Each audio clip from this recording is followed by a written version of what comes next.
One phone call, that's all it took to shatter a life.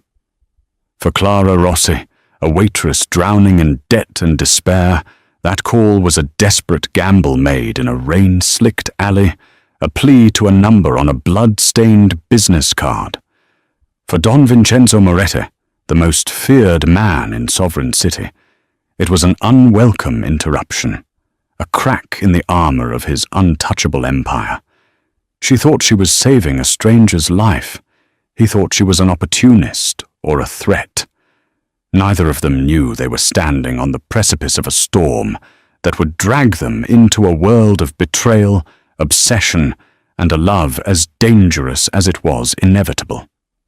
What happens when a nobody holds the key to a king's only weakness? The answer will cost them everything. The relentless drumming of rain against the grimy window of the Blue Moon Diner was the only soundtrack to Clara Rossi's exhaustion. It was a Tuesday, which meant the city's forgotten souls congregated for the 2-for-1 coffee special, each of them nursing their lukewarm cups and their colder regrets for hours. Clara moved between the cracked vinyl booths like a ghost, her smile practiced and weary, her apron stained with the ghosts of 1,000 spilled coffees and ketchup disasters. Every slosh of the coffee pot, every clatter of cheap cutlery, was a tick of the clock counting down the seconds to foreclosure, to the day the hospital would stop her sister Sophia's treatments. Sovereign City was a place of brutal contrasts. From the diner's window, Clara could see the glittering spires of the financial district, piercing the storm clouds, monuments of glass and steel where men traded fortunes without ever touching a dollar. Down here, in the city's gut, people traded what was left of their dignity for another day's survival. Clara existed in that gut, her dreams long since digested by reality. At 11:30, the last of the stragglers had been shooed out into the wet, unforgiving night. Wiping down the sticky counter, her reflection in the streaked chrome of the napkin dispenser looked back at her, a stranger with dark circles under her eyes. She was 24, but tonight she felt 100. The day's meager tips, a crumpled collection of 1s and 5s, wouldn't even cover the overdue electric bill. A familiar knot of panic tightened in her chest. "All right, Sal, I'm heading out," she called to the cook, a mountain of a man who communicated primarily through grunts and the sizzle of his grill. He grunted in reply, not looking up from his newspaper. Stepping outside, Clara pulled her thin coat tighter. The alley behind the diner was a shortcut to the bus stop, a dark chasm between brick walls that always smelled of stale grease and damp concrete. Tonight, the rain had washed the air clean, but the shadows seemed deeper, more menacing. Halfway down the alley, her foot hit something soft. Not a discarded trash bag, but something that yielded with a low groan. Her heart leapt into her throat. She fumbled for her phone, the cracked screen casting a weak, flickering light. On the wet pavement lay a man. He was young, probably her age, dressed in clothes that screamed money even when soaked and stained. A tailored wool coat, designer jeans, and a watch on his wrist that probably cost more than her sister's life-saving medicine. A dark, ugly gash ran across his temple, and a crimson stain was spreading slowly from his side, mingling with the rainwater. He was unconscious, his breathing shallow and ragged. Panic seized her. "Call 911. That was the first rule. But in this part of town, an ambulance often brought the police, and the police asked questions. Questions about a body in the alley behind your work. Questions that could get you fired, or worse, noticed. And for people like Clara, being noticed was always dangerous. Her trembling light fell on his face. He was handsome in a reckless, arrogant way, with sharp cheekbones and dark hair plastered to his forehead. He looked like one of the men from the glass towers, fallen from his throne. As she knelt, her hand brushed against his coat pocket. a hard rectangle, a wallet. Her hands shook, but a desperate, reckless impulse took over. She needed to know who he was. Inside the fine leather wallet, there was no cash, just a series of platinum credit cards and a driver's license. Lorenzo Moretti. The name meant nothing to her, but behind the license was a single, stark, white business card, thick as cardboard. The engraving was simple, severe, and utterly terrifying. Vincenzo Moretti. There was no title, no company name, just the name and a phone number. Clara's blood ran cold. She didn't read the society pages or watch the news, but there were names in Sovereign City that you just knew. Names that were whispered in fear and reverence. Moretti was one of them. Vincenzo Moretti, the Lion of Sovereign City, the man who owned politicians, judges, and half the skyline she could see from the diner. A man whose business was death and power. This unconscious boy on the pavement was his son. Her mind reeled. The police were a bad idea, but calling this number felt like suicide. They would think she did this. They would think she was a witness, a loose end to be tied up. She should run. Walk away, get on the bus, and pretend she never saw a thing. Let the city swallow him up like it swallowed everyone else. But then, she looked at his face, at the pallor beneath his skin, the shallow rise and fall of his chest. He was just a boy, someone's son. And Sophia. If it were Sophia lying here, Clara would pray for a stranger to have the courage she was currently lacking. That thought, the image of her sister's fragile smile, was the only thing that could have made her do it. Her fingers, numb with cold and fear, shakily dialed the number. It rang once, a stark, electronic sound in the oppressive silence of the alley. A voice answered, low and gravelly, like stones grinding together. It was a voice that held no warmth, no welcome, only absolute and unnerving authority. Yes? Clara's own voice was a reedy whisper. Hello? I'm looking for Vincenzo Moretti. There was a pause, a silence so heavy it felt like a physical weight. You found him, the voice rumbled. Who is this? She swallowed, the rain dripping from her hair onto the phone screen. My name is Clara Rossi. You don't know me. But I think I've found your son. He's hurt. He's lying unconscious on the street. Another silence, this one sharper, more dangerous. The lion was listening. Where? The single word was not a question. It was a command. Clara gave him the address, her voice trembling so hard she could barely form the words. The alley behind the Blue Moon Diner. Don't move, the voice ordered. Don't talk to anyone. Don't touch him again. We are 5 minutes away. The line went dead. Clara stared at her phone, the finality of the click echoing in the alley. 5 minutes. She had just 5 minutes until the most dangerous man in the city arrived. She looked down at the bleeding boy at her feet, then up at the dark, indifferent sky. Her life, the fragile, precarious thing she had guarded so carefully, had just ended. She had no idea that a new one, terrifying and brilliant, was about to begin. The 5 minutes stretched into an eternity.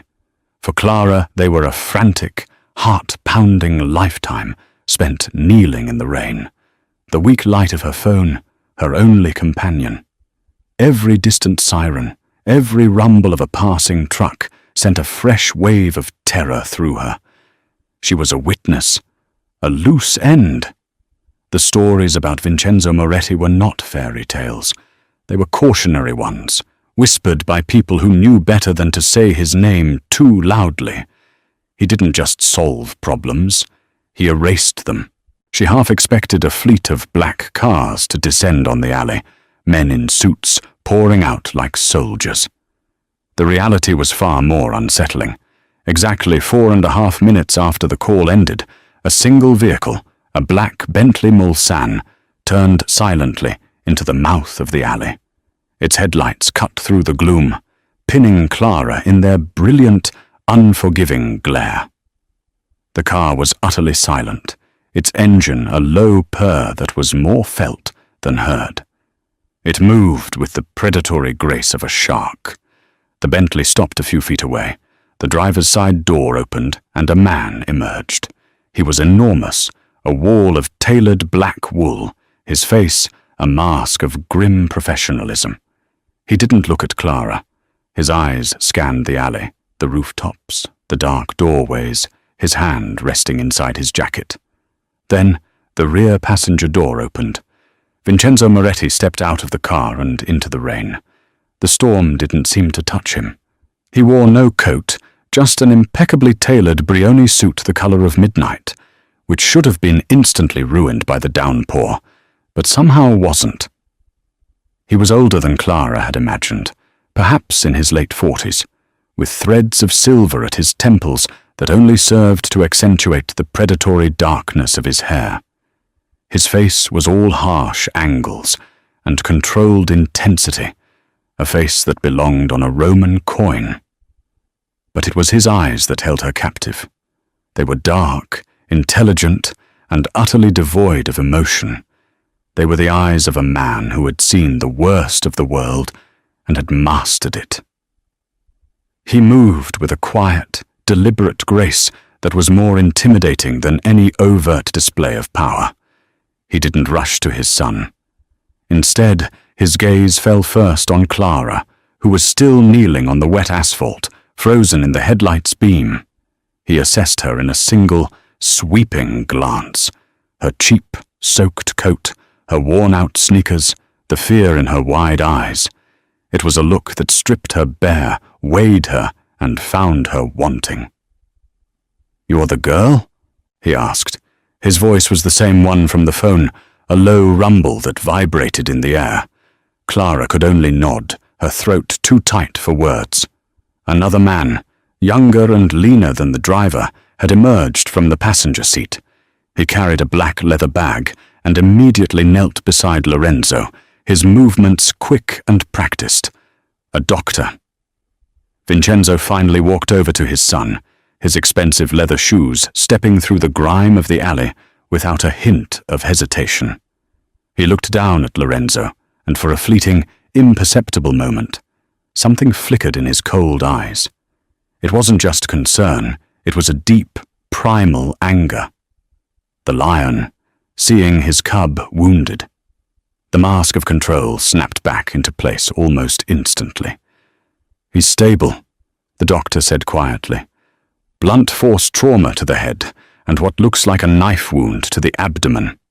It's not deep, but he's lost a lot of blood. We need to move him now." Vincenzo gave a curt nod. The massive driver, who Clara now understood was a bodyguard, effortlessly lifted Lorenzo and carried him to the car as if he weighed nothing. The doctor followed, shutting the door behind them. And then, Clara was alone in the alley with Vincenzo Moretti. The rain continued to fall, plastering her thin brown hair to her scalp. He stood before her, an imposing silhouette against the blinding headlights. "You found his wallet," he stated. It wasn't a question. "Yes," she managed, her voice a croak. "His ID was inside. And your card. You took nothing." Again a statement. His eyes bored into hers, searching for any flicker of deceit. "No, of course not. I wanted to help him." Vincenzo took a step closer. The air crackled with a dangerous energy. He smelled of rain, expensive cologne, and something else. Something metallic and cold, like power itself. "Help him," he repeated, the words laced with a deep, chilling cynicism. People in this part of the city don't help a Moretti. They run, or they look for an angle. An opportunity. "So I will ask you again, Miss Rossi. What do you want?" The accusation in his voice was a slap. He saw her not as a good Samaritan, but as a scavenger. The injustice of it, on top of the fear and the cold, sparked a tiny ember of defiance inside her. "I don't want anything," she said, her voice gaining a sliver of strength. "I saw a man bleeding in an alley. I did what any decent person would do." A corner of his mouth twitched, a motion that was not a smile. It was something far more menacing. "Decency," he mused, as if it were a foreign word. "A luxury few can afford. You work in that diner. You live 3 blocks away, in the tenements on Ash Street. Your sister, Sophia, has stage 4 leukemia. The experimental treatment she needs costs $200,000 a year. You, Miss Rossi, cannot afford decency." Clara felt the blood drain from her face. He knew. In the handful of minutes since her call, he had unearthed the entire pathetic story of her life. The knowledge was a violation, a display of power so absolute it left her breathless. He hadn't just learned her name, he had unraveled her soul and found all her desperate, secret pains. "So," he continued, his voice dropping to a conspiratorial whisper that was more terrifying than a shout, "let us dispense with the pretense. You found my son. You made a very intelligent call. You have my attention. Now, tell me what you saw. And then, tell me your price." He looked at her, expecting her to crumble, to name a figure, to finally reveal the greed he was so certain was lurking behind her frightened eyes. He saw her as a piece on a chessboard, a pawn to be moved or sacrificed. He had no idea that this pawn had a will of her own, and she was about to make a move he could never have anticipated. Clara stared at Vincenzo Moretti, the facts of her life laid bare between them like an autopsy report. He expected her to beg, to barter, to sell her story for a chance at her sister's life. The part of her that was drowning in medical debt screamed to do just that. Name a price. $200,000, a number that was both a fortune and a pittance to the man standing before her. It was the smart play, the one anyone in her position would make. But as she looked into his cold, calculating eyes, the defiance she'd felt earlier hardened into resolve. He had stripped her of her privacy, her dignity. He had assumed the worst of her. If she took his money, she would be confirming his cynical view of the world and of her. She would be just another transaction in his ledger. And something inside her, something she thought had died long ago, rebelled. "I saw a man who needed help," she said, her voice clear and steady despite the tremor in her hands. "And I have no price." Vincenzo's expression didn't change, but a subtle shift occurred in his posture. He had been leaning forward slightly, the predator about to close a deal. Now he stood straighter, a flicker of genuine surprise in his dark eyes. He was a man who believed everything, and everyone had a price.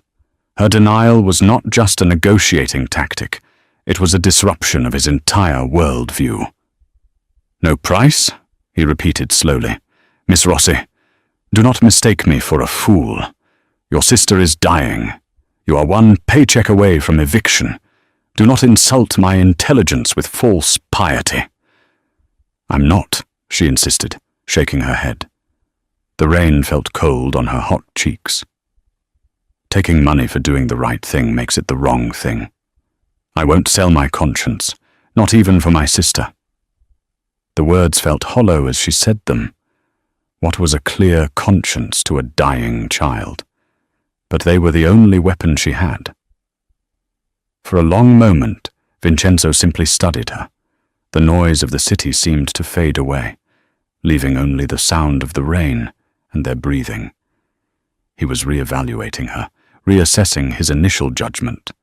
This was not going according to his script. "Marco," he said, without turning his head. The lean, handsome man who had been standing silently by the car stepped forward. This was Marco Vescovi, Vincenzo's most trusted advisor, a man whose ambition was cleverly hidden behind a veneer of loyalty.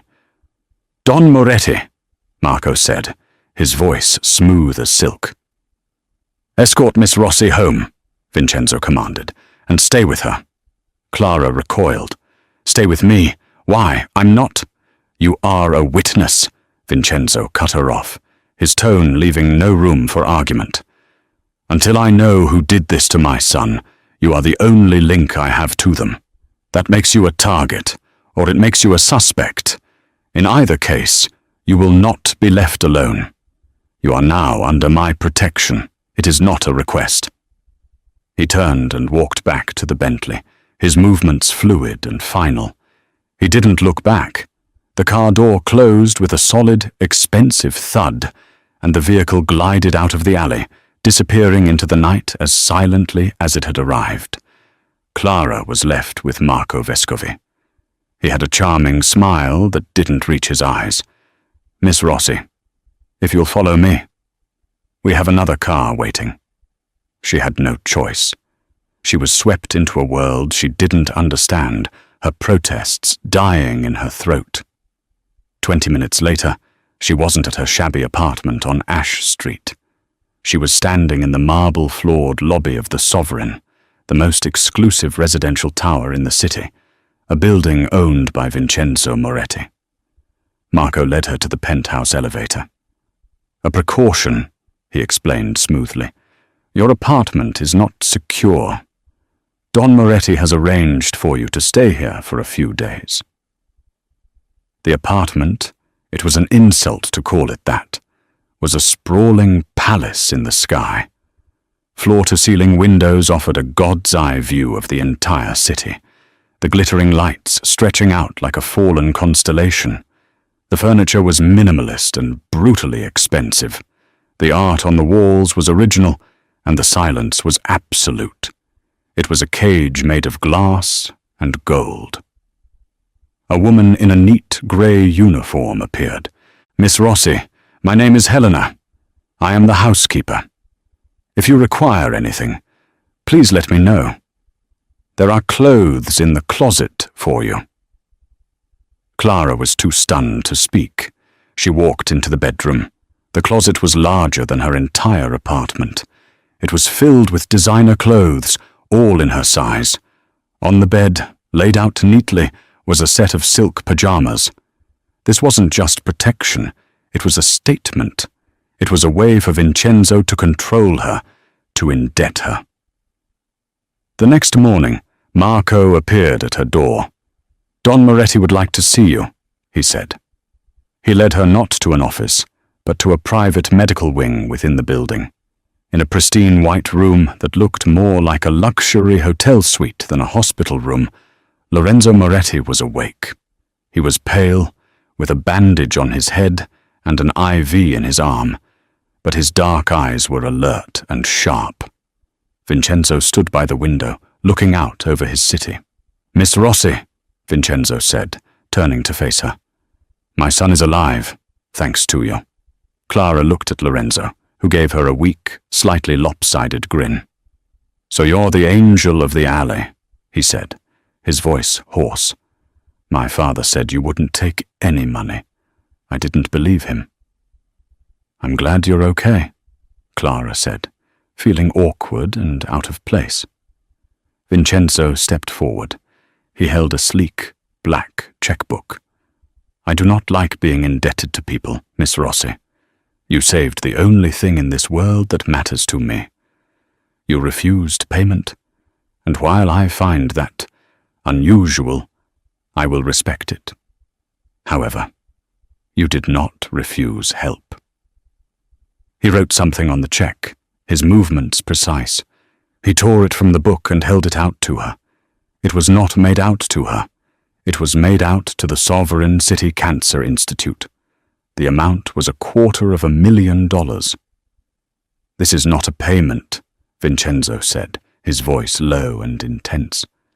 "This is a donation to the hospital, earmarked for the experimental treatment program. Your sister's place in the trial is secured. It is done. There are no strings attached. You are free to go." Clara stared at the check, at the elegant, looping signature. Her vision blurred with tears. Everything she had fought for, prayed for was right there in her hand. Sophia would live. It was a miracle. "Why?" she whispered, looking up at him. His dark eyes met hers. "Because you did not ask," he said simply, "and because I need to know that I can trust you. The people who attacked my son are still out there. They may know you were a witness. You are still in danger. So I'm not free to go," she realized. "No," Vincenzo confirmed. "This check buys your sister's life. Your continued cooperation buys yours. You will remain here, in this building, where I can watch you, and you will tell me again every single detail you remember from that alley." The check in her hand felt impossibly heavy. It was a gift, a miracle, a blessing, but it was also a chain. He had found her price after all. It wasn't money, it was her sister's life. And for that, Clara Rossi would do anything. She was no longer just a witness. She was a possession of Don Vincenzo Moretti. The days that followed blurred into a strange, disorienting routine. Clara lived in the penthouse, a prisoner in unimaginable luxury. Helena, the silent housekeeper, attended to her every need, serving gourmet meals Clara couldn't bring herself to eat, and laying out expensive clothes that felt like a costume. She spent hours staring out at the city from behind the bulletproof glass, a sprawling, vibrant world that she was no longer a part of. She was an observer, a ghost haunting a palace. Twice a day, Marco Vescovi would escort her down to the medical wing to see Lorenzo. The younger Moretti was recovering quickly, his youthful constitution warring against his injuries. He was charming and flirtatious, treating his near-death experience as a grand adventure and Clara as its beautiful heroine. "You know," he said one afternoon, propped up against a mountain of pillows, "when I'm out of here, I'm taking you to dinner. Not some greasy spoon like that diner either. I'm talking about Le Ciel.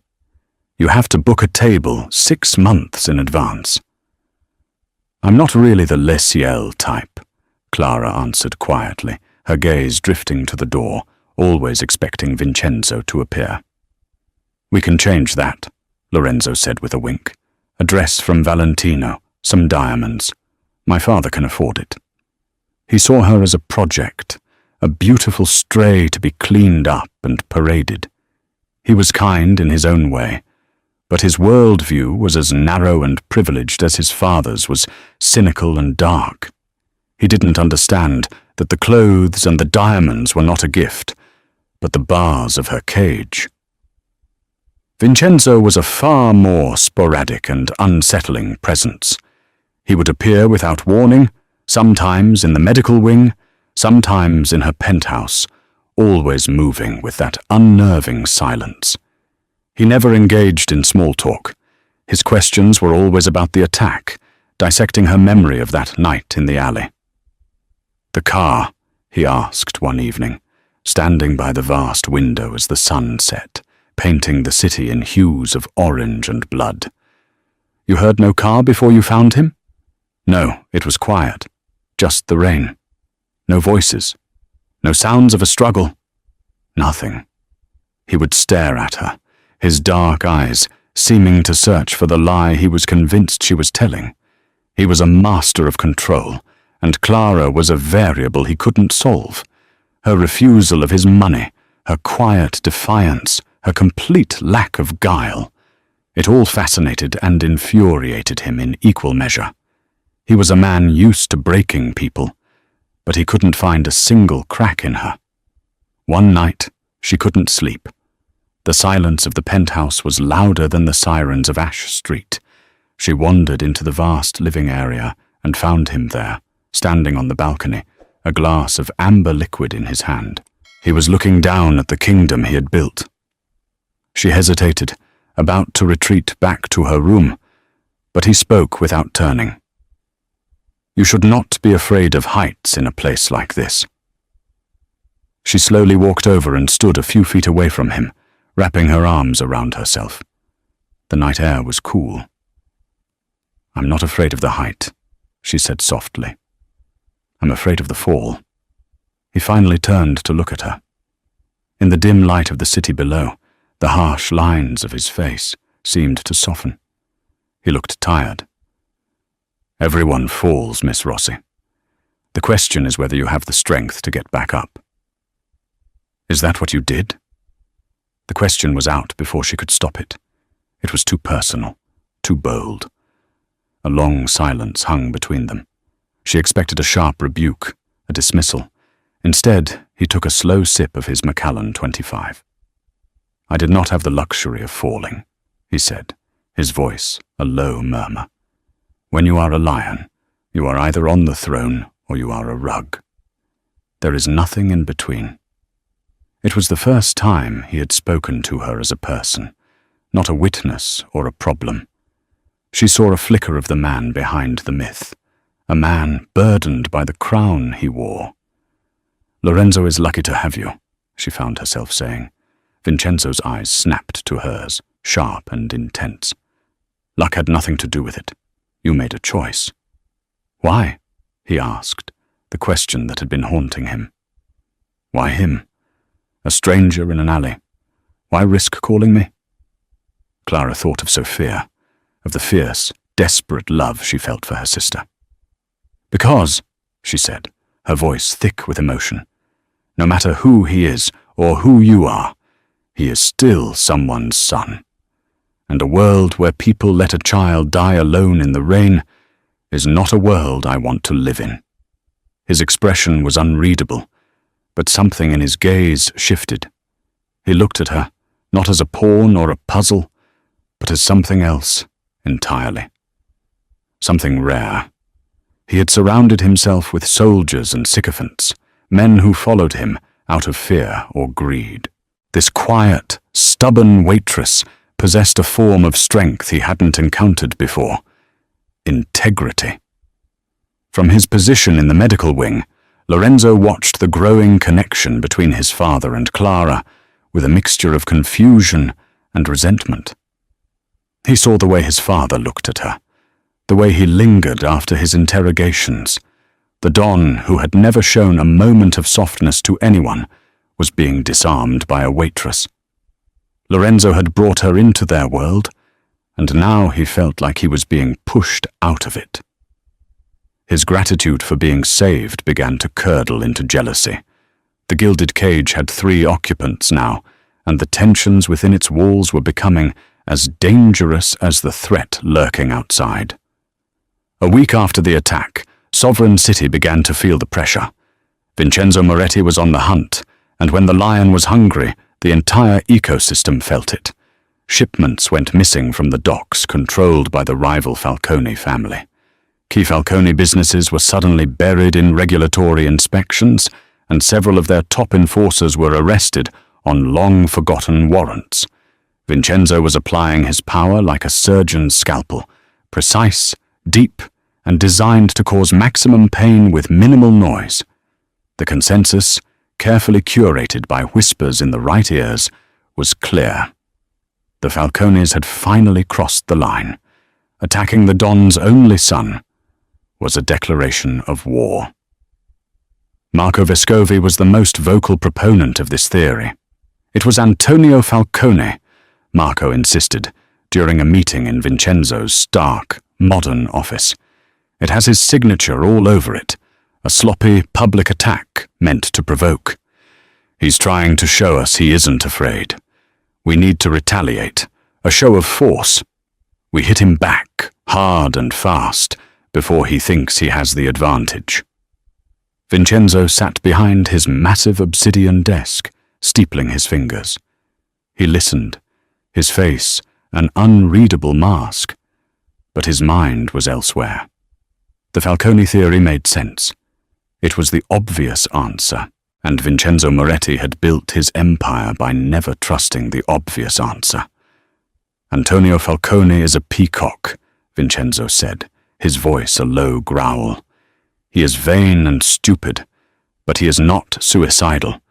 He knows what would happen if he touched Lorenzo. This was too reckless for him. It feels personal. What could be more personal than a family rivalry? Marco pressed, a hint of frustration in his smooth voice. Vincenzo's gaze drifted towards the security monitors on his wall. One of them showed a live feed of the penthouse garden, a lush green space on the roof of the skyscraper. Clara was there, sitting on a stone bench, reading a book. Even in the grainy black and white image, her quiet stillness was captivating. She was the one inconsistency in the entire equation, the one pure element in a world of deceit. His visits to her had changed. They were less like interrogations and more like conversations. He found himself asking about her life, her sister, the books she read. He learned that she loved classic literature, that she had dreamed of being a teacher before her sister got sick, that she possessed a simple, unshakable moral compass that he found both naive and fascinating. She was like a visitor from another world, and he, the king of his dark domain, was inexplicably drawn to her light. One evening, he found her in the penthouse library, a room she had gravitated to naturally. She was running her hand over the leather-bound spine of a book. "Do you read Dante?" he asked from the doorway. She jumped slightly, not having heard him approach. "A little. In college, before I had to drop out. I always loved the idea of the journey, of walking through hell to find paradise." "There is no paradise, Miss Rossi," he said, stepping into the room. "There is only one hell, and then another, slightly less painful hell." "I don't believe that," she said softly, turning to face him. "There has to be something good, something worth fighting for." He walked closer to her, the space between them shrinking until it was charged with an unspoken energy. He could smell the clean, simple scent of her shampoo, a stark contrast to the heavy perfumes of the women who usually occupied his world. "And what do you fight for?" he asked, his voice barely a whisper. "For hope," she answered, her gaze unwavering. "For the belief that even in the dark, there's a reason to look for the light." He reached out, his calloused fingers gently touching her cheek. Her skin was soft, warm. It was an impulsive, uncharacteristic gesture, one that surprised them both. For a heartbeat, the world stopped. The Don and the Waitress, the lion and the lamb. Clara didn't pull away. She leaned into his touch, her eyes searching his for something she couldn't name. It was a moment of profound, terrifying connection, a crack in the foundations of both their worlds. The moment was shattered by the buzz of his phone. He pulled his hand back as if burned, his mask of control slamming back into place. It was Marco.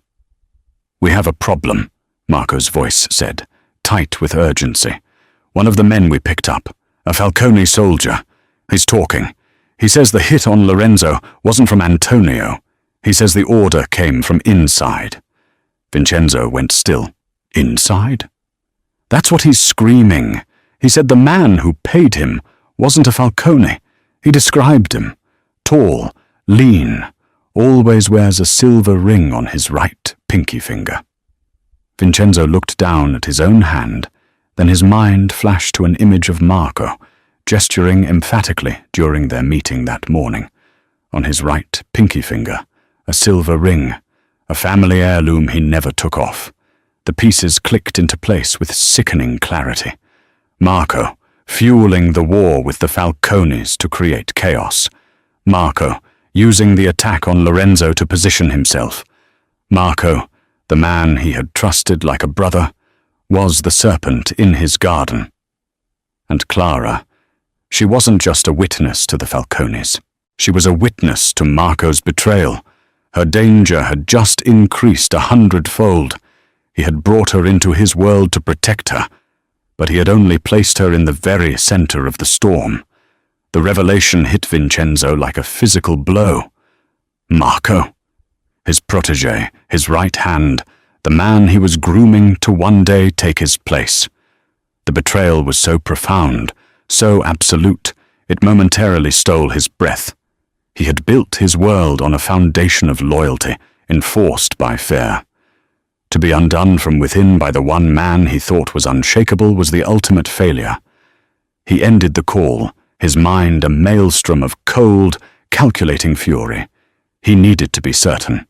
A cornered rat's confession was not enough. He needed irrefutable proof before he moved against a man as entrenched in his organization as Marco. His first instinct was to hide Clara, to send her away where Marco couldn't reach her. But he knew it was too late. Marco was cunning. If he sensed the slightest change in routine, if Clara suddenly vanished, he would know the game was up and accelerate his plans. No, Vincenzo had to play this hand with surgical precision. He had to keep everything exactly as it was. Clara, however, was becoming a complication he couldn't control. Her own intuition, honed by a life of watching people's subtle cues for survival, was telling her something was wrong. She saw the new tension in Vincenzo, the way he watched Marco with a chilling stillness. She also noticed things on her own. During one of her escorted walks in the rooftop garden, Marco's phone rang. He stepped away to take the call, but his voice carried on the wind. She heard only snippets. The girl is a problem. Getting too close. Needs to be handled soon. He thought she was a problem for Vincenzo, a distraction. But Clara's blood ran cold. He hadn't said the Don. He'd said getting too close. Close to what?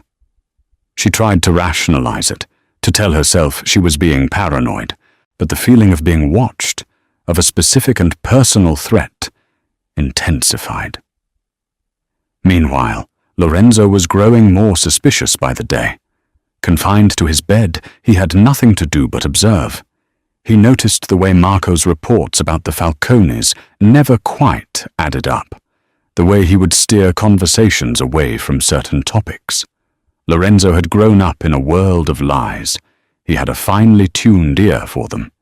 He and Marco had never been close. Lorenzo's recklessness had always been an irritant to Marco's meticulous ambition. One afternoon, Lorenzo called Clara to his room.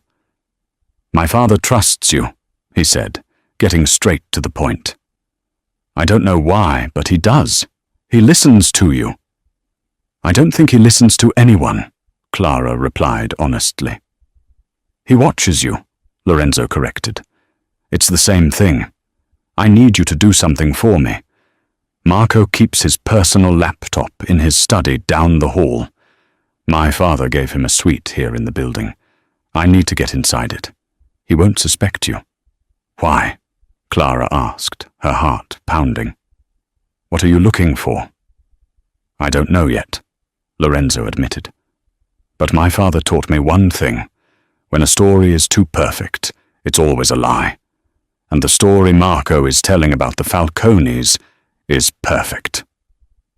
An unlikely alliance was formed, born of shared suspicion. Clara, terrified but resolute, agreed. That evening, feigning a headache, she asked Helena for a specific herbal tea she knew was kept in the main kitchen, which was located on the same floor as Marco's study. While Helena was gone, Clara slipped away. Her hands trembled as she used a key card Lorenzo had given her, a MasterCard he had borrowed from a guard, to open the door to Marco's suite. The study was immaculate, cold, and impersonal, just like its owner. The laptop was on the desk. She didn't have the password, but Lorenzo had told her what to look for. A USB port in the back. She inserted a small flash drive he had given her, which he claimed contained a program that could copy recent files in seconds. As the files copied, she heard footsteps in the hallway. Panic seized her. She pulled the drive, slid it into her pocket, and flattened herself behind a heavy curtain just as the door opened. It was Marco. He walked in, but he wasn't alone. With him was a man Clara recognized with a jolt of pure terror. He was one of the men from the diner on the night of the attack, a customer who had been staring at her just before she'd gone out to the alley. He hadn't been a customer. He had been a lookout. "Is it done?" the man asked. "Almost," Marco replied, his voice a venomous hiss. "The Don is ready to move on the Falcones. Once the war starts, there will be chaos. In the middle of it all, a tragic accident. The lion dies, and a new one takes the throne. But the girl is a problem. She saw you that night, didn't she?" "She saw nothing. It was dark," the man grunted. "She doesn't need to have seen anything," Marco snapped. "She exists. She's a loose thread. And after I take care of Vincenzo, she will be my first loose end to tie off. Permanently." Clara held her breath, her body rigid with fear. They left the room, and she waited a full minute before daring to move. She stumbled back to her room, the flash drive clutched in her hand like a talisman. She didn't go to Lorenzo. She went straight to Vincenzo. She found him in his office, staring at a map of the city. Without a word, she walked to his desk and put the flash drive down. "Lorenzo was right," she said, her voice shaking but firm. "It was Marco. I heard him. He's planning to kill you." Vincenzo looked from the drive to her face, his expression grim. He had come to the same conclusion through his own channels, but her confirmation, the raw terror and courage in her eyes, was the final piece of the puzzle. He had put her in the path of a monster, and she had walked through fire and brought him the proof. He picked up the drive. "Marco has made 2 mistakes," he said, his voice dangerously soft. "He underestimated my son, and he underestimated you." He stood up and walked around the desk to stand in front of her. "He will not make a third." The air in Vincenzo's office became deathly still. The game was over. All that remained was the final, brutal move. Vincenzo inserted the flash drive into his computer. The files that Clara had copied were encrypted, but it took his technicians less than 10 minutes to break them. On the screen were bank records, offshore accounts, a series of multi-million-dollar transfers from an unknown source, with the final, largest payment scheduled for the day after the planned hit on the Falcones. There were also encrypted emails, communications not with the Falcones, but with a Russian syndicate looking to gain a foothold in Sovereign City. Marco wasn't just staging a coup, he was selling the entire Moretti Empire to the highest bidder. Lorenzo, the heir, was meant to be the first casualty. Vincenzo, the king, was to be the last. Vincenzo's face was carved from granite. The betrayal was deeper and more absolute than he could have ever imagined. He looked at Clara, who stood pale and trembling but refused to look away. She had not only saved his son, she had now saved his kingdom. "He will know I was in his room," she whispered. "He'll come for me." "Yes," Vincenzo said, his voice a low, chilling promise. "He will. And we will be ready for him." His plan was simple, elegant, and deadly. He would let Marco think his scheme was proceeding perfectly. He publicly announced a full-scale war council for the next evening, a meeting of all his capos to plan the strike against the Falcones. It was the event Marco was waiting for. The moment Vincenzo and all his loyal men would be gathered in one place, a perfect target. Marco would use the chaos of the meeting to eliminate Vincenzo. But Marco's primary leverage, the one thing he believed he could use if things went wrong, was Clara. Vincenzo met with Lorenzo, explaining the final moves of the game. "He will take the girl," Vincenzo stated. "He believes she is my weakness. He will use her as a shield." "You can't let him get to her," Lorenzo insisted, his face tight with anger. "I am not letting him," Vincenzo corrected. "I am counting on it." The next evening, the trap was set. Vincenzo left for the war council, a staged meeting at a secure warehouse across town. He left Clara in the penthouse, seemingly with a reduced security detail, a deliberate vulnerability.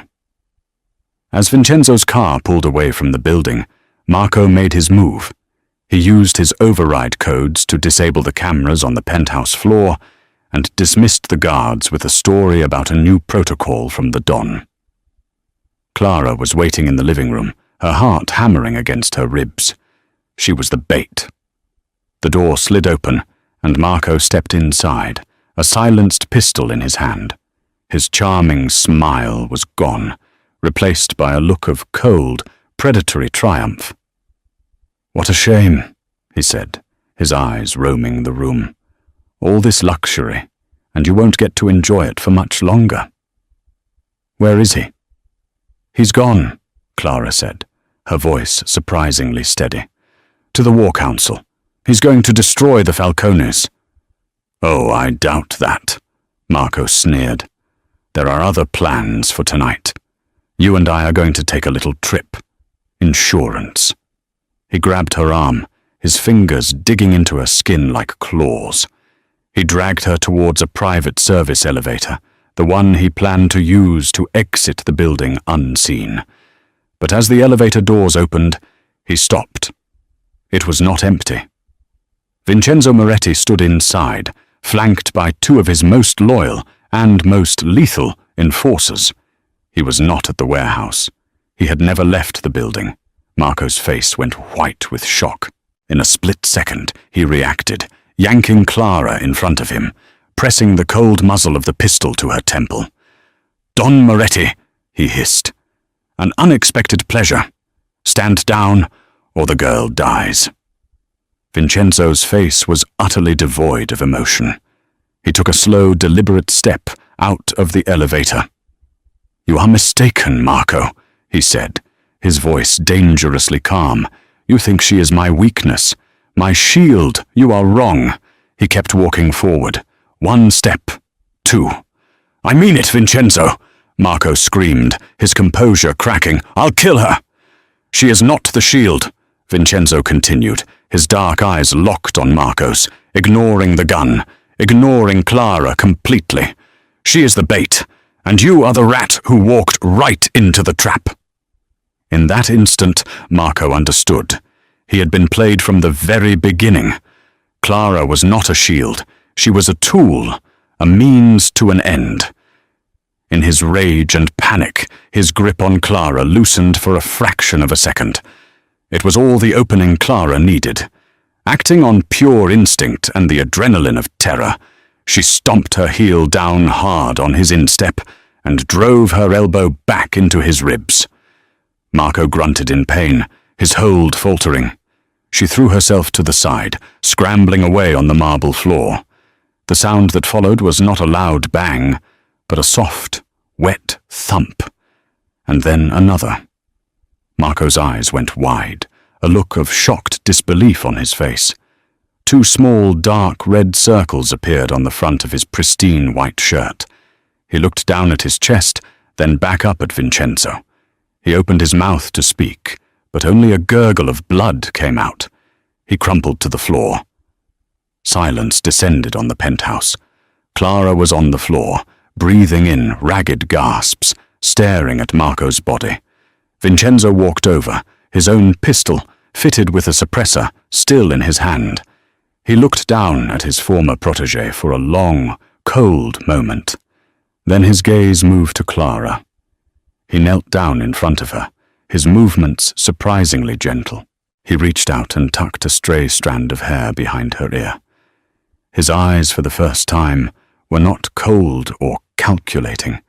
They were filled with a raw, complex emotion she couldn't decipher.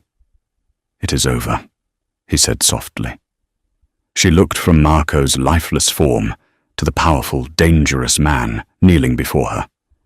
The man who had used her, protected her, and ultimately saved her. She was alive.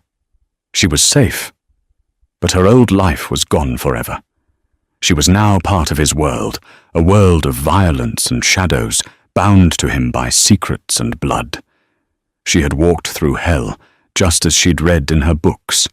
She looked into Vincenzo Moretti's eyes and wondered, with a terrifying thrill, if this was what it felt like to find paradise.